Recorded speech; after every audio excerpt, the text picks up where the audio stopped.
Hello and welcome to YSO From Home, a video series produced by the musicians of the Yakima Symphony Orchestra.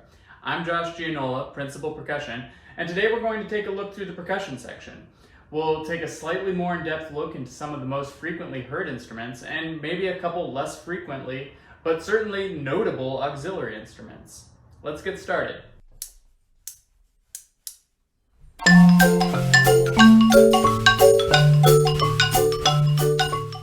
So first, let's talk about mallet instruments. The mallet instrument family is split up between metal bars and wood bars. The smaller of the wood bar mallet instruments is the xylophone.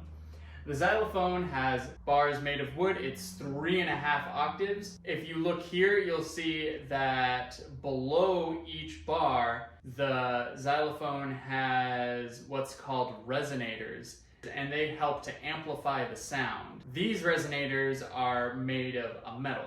You'll notice that just like a piano, there are the natural notes on the bottom, and then seated above them, the sharps and flats, or non-natural notes. They are struck with mallets, where the heads can be made of wood, they could be made of acrylic, or they could be made of plastic.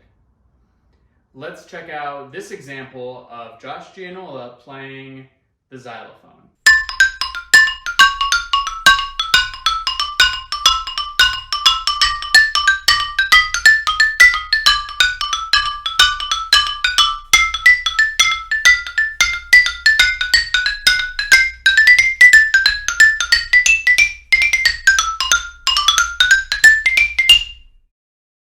The next instrument we're going to talk about is a percussionist favorite.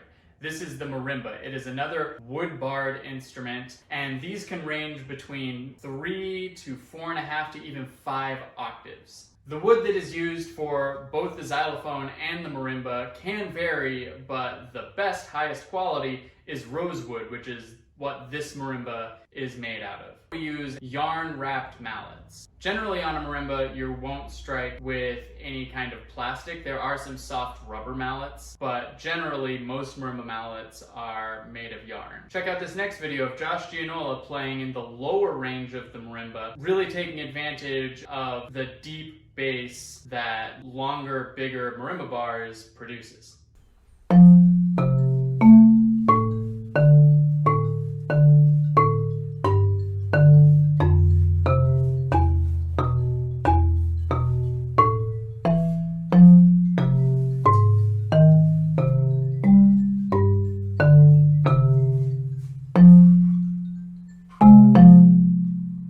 Something that's really cool about marimba is you can use 4 mallets, so 2 mallets in each hand. This is a very common technique for a lot of the marimba solo repertoire, but it also can be used in ensemble settings like the orchestra. The advantage of having 4 mallets is that you can play triads and 7th chords, and you can really fill out the harmonies of a piece. So let's check out how Josh Gianola is able to do that in the song that we are putting together as we add some chords and harmonies to our piece.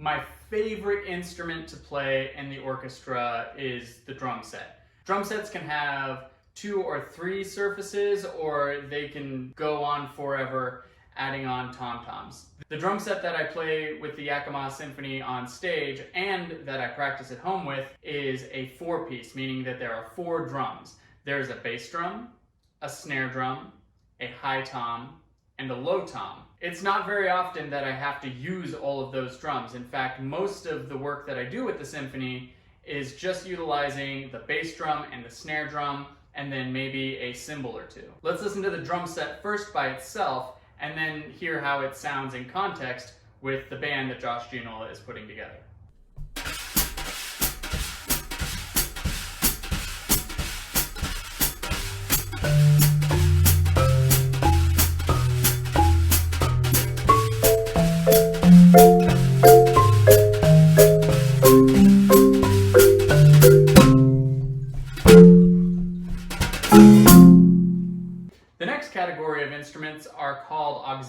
instruments.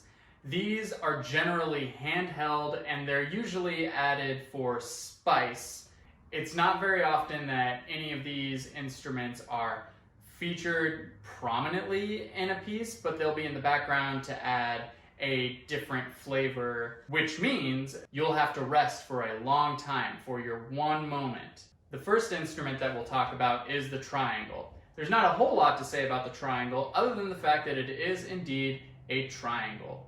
You strike the triangle with a small teardrop-shaped brass mallet, which is called a beater. A second auxiliary instrument is the tambourine. The tambourine has a ton of colors. You can roll, you can tap it with 1 or 2 fingers, you can strike it with your fist. The tambourine has 3 main parts. This is the hoop, which is the wooden circle upon which you will find a head, which is where you actually strike the instrument for the most part. And then there are the jingles, which shake up and down when you strike it to produce the tone.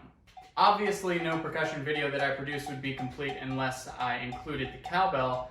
At first, I was only going to have a tiny bit of cowbell for spice at the beginning and the end of Josh's piece, but I decided, at the suggestion of Mark Gutenberger and Denise Dillenbeck, that I should have as much cowbell as possible.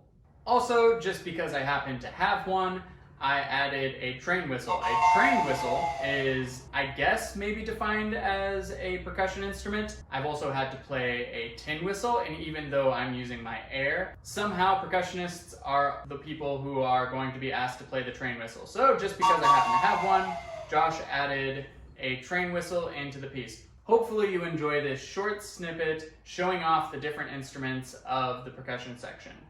Thank you as always, and I look forward to making another one of these videos for you in a couple of months.